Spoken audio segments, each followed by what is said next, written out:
Bom, queridos, primeiramente eu quero agradecer a correspondência do povo naquela festa que ocorreu ontem aqui, aquela festa na roça. Quero agradecer a correspondência de vocês e quero parabenizar o pessoal que cooperou diretamente para que essa festa acontecesse. Foi realmente um evento muito bom, de muita qualidade, muito bom, graças a Deus. E é bom também lembrar que todos os recursos que foram levantados nessa festa da roça, esses recursos serão integralmente destinados para a obra missionária.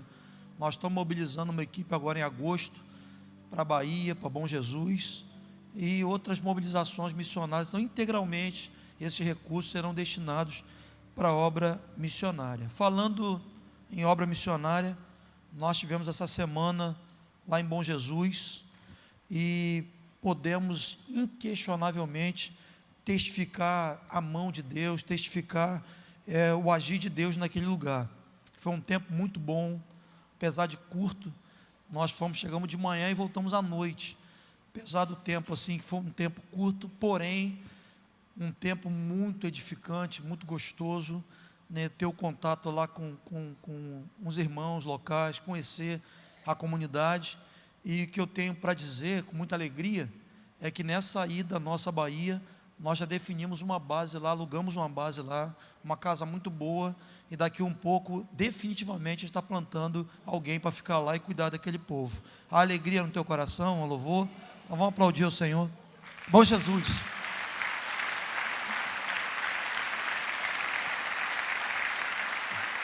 Eu falei São Vicente? Bahia. Bahia já tem. Bom Jesus. Bahia, a gente daqui um pouco vai colocar um tri lá em Salvador. Porque vocês vão ver aí na mídia, um tri lá em Salvador, fazendo frente àquilo lá. Amém. Bom, na minha casa, ultimamente, as crianças estão curtindo também, né, o gospel sertanejo universitário. Eles estão ouvindo aquilo direto, estão ouvindo, estão dançando aquelas músicas. E essa semana eu estava ouvindo com eles também lá o gospel sertanejo universitário. E tem uma música nesse disco, nesse CD, que fala sobre a história de Mefibosete. Quem já leu na Bíblia a história desse homem chamado Mefibosete, levanta a mão. Nós vamos ler ela de novo hoje. Mas quando eu ouvia esse disco falando da história de Mefibosete, que é uma história muito inspirativa, é uma história assim, muito tremenda, esse personagem, ele me inspirou para a mensagem de hoje. Eu quero convidar você a abrir tua Bíblia em 2 Samuel capítulo 9. 2 Samuel capítulo 9, a partir do verso 1, vamos ler do 1 até o 9, creio que é suficiente. Perdão, 2 Samuel capítulo 9, do verso 1 ao 9. Se alguém ao teu lado aí sem a Bíblia, deixa pegar uma carona aí contigo. Então você abre a tua Bíblia, ligue a tua Bíblia, né, porque tem que levar em consideração as muitas Bíblias eletrônicas que tem aí. 2 Samuel 9, do verso 1 ao verso 9. Quantos encontraram aí, pode dizer amém? Amém. Disse Davi: resta ainda porventura alguém da casa de Saul, para que eu use de bondade para com ele por amor de Jonatas? Havia um servo na casa de Saul, cujo nome era Ziba. Chamaram-no que viesse a Davi. Perguntou-lhe o rei: és tu Ziba? Respondeu: eu mesmo, teu servo. E disse-lhe o rei: não há ainda alguém da casa de Saul para que eu use de bondade, da bondade de Deus para com ele? Então Ziba respondeu ao rei: há um filho de Jonatas, aleijado de ambos os pés. E onde está? Perguntou-lhe o rei. Ziba lhe respondeu: está na casa de Maquir, filho de Amiel, em Lodebar. Então mandou o rei trazê-lo de Lodebar, da casa de Maquir, filho de Amiel. Vindo Mefibosete, filho de Jonatas, filho de Saul, a Davi, inclinou-se, prostrando-se com o rosto em terra. Disse-lhe Davi: Mefibosete, ele disse: eis-me aqui, teu servo. Então lhe disse Davi: não temas, porque eu usarei de bondade para contigo, por amor de Jonatas teu pai, e te retribuirei todas as terras de Saul teu pai, e tu comerás pão sempre à minha mesa. Então se inclinou e disse: quem é teu servo para teres olhado para mim, um cão morto tal como eu? Chamou Davi a Ziba, servo de Saul, e lhe disse: tudo que pertence a Saul e toda a sua casa, dei ao filho do teu Senhor. Amém. Mefibosete era filho de Jonatas, consequentemente neto de Saul, sendo que o teu pai e o teu avô haviam sido mortos no campo de batalha. Mefibosete era um membro da família real.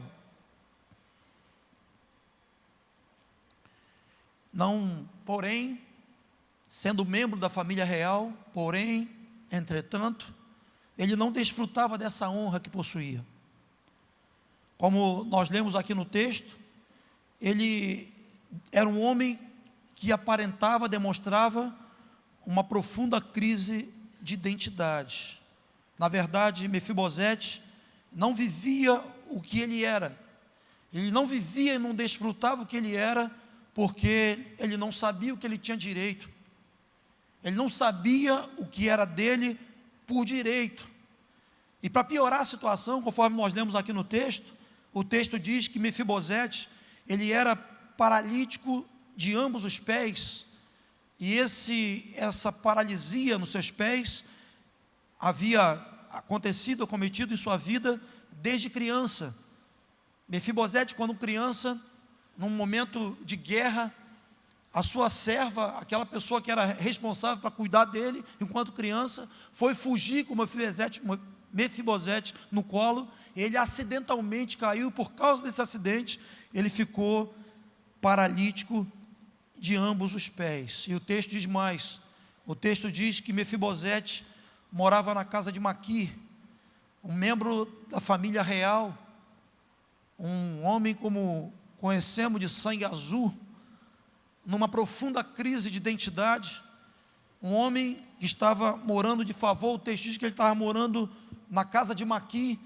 Maquir era um homem generoso, porque acolheu Mefibosete, mas apesar da generosidade de Maquir em acolher o Mefibosete em sua casa, certamente aquela não era a condição que ele tinha direito, aquela não era a condição que Deus tinha para ele.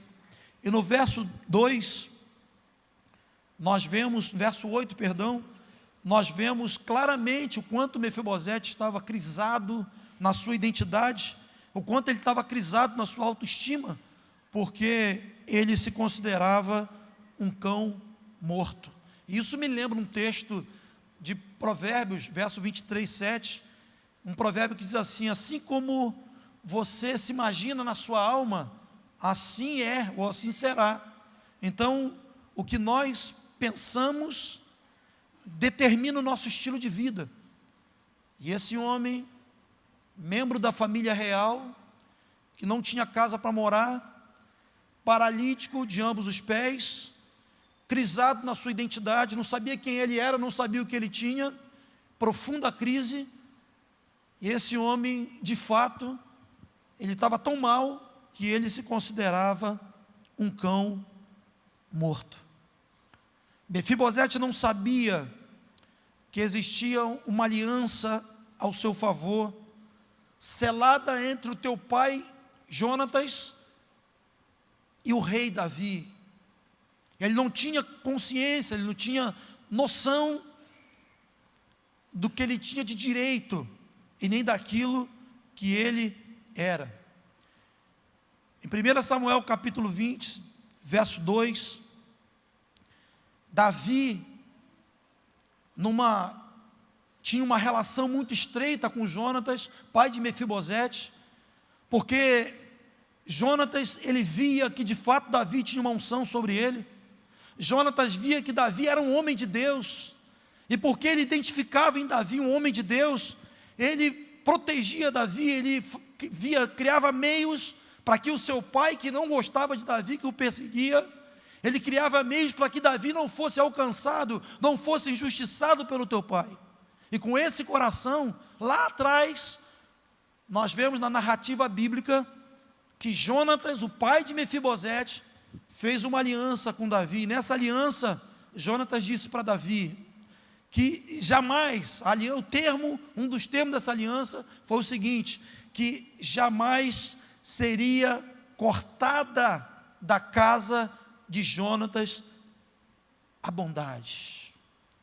Que jamais, em nenhum momento, Davi chega a dizer que se viesse um tempo onde não existisse guerra, não existisse inimigos, onde houvesse paz, ele não se esqueceria daquela aliança, e que ele faria bondade, que ele beneficiaria a família de Jonatas em qualquer circunstância. Então, havia uma aliança, havia um pacto selado entre o pai de Mefibosete, esse homem aqui, e o rei Davi, de que em qualquer tempo, em qualquer circunstância, toda a família de Jonatas seria beneficiada por Davi. E foi com base nessa aliança, foi com base nesse acordo, que Davi fez a pergunta ao teu servo: porventura há alguém da casa de Saul para que eu possa usar de bondade, de benevolência para com ele? Porque eu tenho uma aliança, eu tenho um pacto com a casa de Jonatas. Então, hoje, o momento que Davi estava vivendo era um momento de paz, teu reino estava estabelecido, estava tudo tranquilo.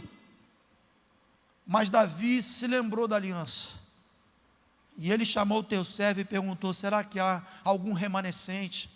Será que há alguém da família de Jonatas para que eu possa usar de bondade para com ele? Vamos fazer um trocadilho. Eu vou fazer essa pergunta que Davi fez a Mefibosete, e você vai colocar o teu nome, ao invés do nome de Saul, de Jonatas, você vai colocar o teu nome. Amém? Vamos lá para o texto. Verso 3 diz, eu vou ler o texto, depois você agrega o teu nome. O texto diz: disse-lhe o rei: há ainda alguém da casa de Saul para que eu use de bondade para com ele? Ou alguém da casa de Saul para que eu use da bondade de Deus para com ele? Então você substitui o nome de Saul pelo teu nome. Obrigado, eu esqueço desse recurso, né? Poxa. Disse-lhe o rei, vamos lá: não há ainda alguém da casa, está fraco. Disse-lhe o rei: ainda alguém da casa, está melhorando. Disse-lhe o rei: há ainda alguém da casa de, para que eu use de bondade para com ele. Deus é um Deus de aliança. Assim como o trilho está para o trem, Deus está para a aliança. Deus não é homem para que minta, não é filho do homem para que se arrependa. Tudo que Deus tem falado a nosso respeito, toda aliança, Ele vai honrar, Ele vai cumprir essa aliança. É impossível alguém ser beneficiado por Deus, é impossível alguém ser alcançado por Deus fora do contexto da aliança. Se você fizer uma análise, um estudo nas Escrituras sobre aliança, você vai ver em vários textos Deus se movendo por causa de uma aliança. Muitos de nós está aqui hoje por causa de uma aliança. Muitos aqui são resultados de uma aliança. Uma aliança que talvez você nem sabe que seus pais fizeram. Mas Deus de fato é um Deus de aliança. Deus se move, Deus estende aos homens, a cada um de nós, o seu favor, através da aliança. E nós encontramos isso em vários textos da Escritura. Jeremias capítulo 31, verso 4 diz assim: ainda te edificarei, e serás edificada, ó Israel. Serás adornada com os teus adufes, e sairás com o coro dos que dançam. Quantos creem que Deus tem uma promessa, uma aliança a teu respeito aí? Amém. Deus tem, o texto diz, tantos outros textos das Escrituras, Efésios capítulo 1, verso 5 diz que Ele nos predestinou para a adoção de filhos. Então, antes que existisse qualquer coisa, antes que qualquer projeto de Deus pudesse se materializar, Deus tinha um plano no seu coração. Deus sempre teve no seu plano, no seu projeto, uma família de muitos filhos semelhantes a Jesus. Então o texto diz que Ele nos predestinou para a adoção de filhos antes da fundação do mundo. Apocalipse capítulo 2, verso 17, esse texto diz que o Senhor tem para nós um nome novo. O texto diz que Ele faz novas todas as coisas. Mas quantas pessoas que têm uma palavra, uma promessa de Deus a teu respeito? Quantas pessoas que têm uma aliança, Deus tem uma aliança em Jesus Cristo, para a minha vida e para a tua vida, de nos fazer seus filhos. Mas quantos que têm ciência dessa lei? Quantos que sabem que o Senhor quer se relacionar com eles como filhos, mas estão alienados, estão inertes, assim como o estado desse homem chamado Mefibosete. Quantos têm uma promessa de Deus, de serem os seus filhos, e estão olhando para si e se considerando um cão morto? Eu, conversando uma vez com um jovem, ele estava muito conflitado, e eu queria assim, me situar, entender de fato o que estava acontecendo com ele, para poder ajudá-lo. E aí no meio da conversa, ele falou assim: eu já nem sei mais quem eu sou, porque eu estou com alguns pensamentos assim, tomando conta do meu coração. Eu tenho adotado algumas atitudes que eu estou olhando no espelho e já não sei mais quem eu sou. Talvez essa seja a tua crise nessa noite. Deus tem uma promessa para você, em Jesus Cristo, que você viva e desfrute como filho de Deus. E você está vivendo como um bastardo. Você está sem referência de um domicílio espiritual. Você está longe. Mas Deus tem uma promessa para você. Você que se sente indigno, você que não consegue avançar. Olha, há pessoas que por anos elas estão estagnadas. Elas até têm projetos, têm sonhos, mas não concretizam. Estão estagnadas, a vida não vai para canto nenhum. É um quadro típico de uma paralisia espiritual. É possível que talvez esse seja o seu quadro hoje.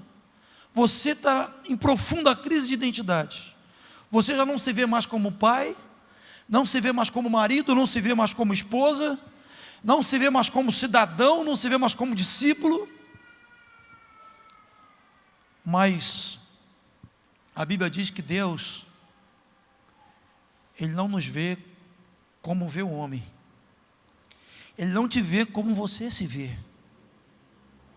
E essa pergunta que Davi faz ao teu servo, é uma pergunta que ele faz hoje. Porventura, alguém que eu possa usar de bondade para com ele?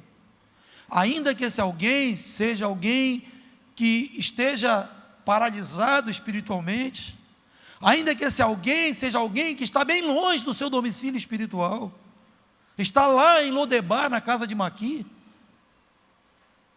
ainda que alguém que esteja aqui hoje fala, bom dia, eu até tinha uma identidade construída, eu tinha uma convicção do que eu era, do que eu tenho em Cristo, e hoje eu não sei mais, mas o Senhor não desistiu de você. O Senhor, Ele tem uma promessa para você de restituição e de restauração. Talvez você esteja nessa crise hoje, e você não entrou aqui, não chegou até esse local e se assentou por acaso. Certamente o Espírito Santo te atraiu até esse lugar. Ele atraiu você para esse lugar, para restituir o teu lugar à mesa, como foi no caso de Mefibosete. O texto diz que Mefibosete sentou na mesa do rei. Ele comeu com o rei, e não só comeu com o rei, mas as terras que eram dele por direito, que era herança de família, essas terras lhe foram restituídas.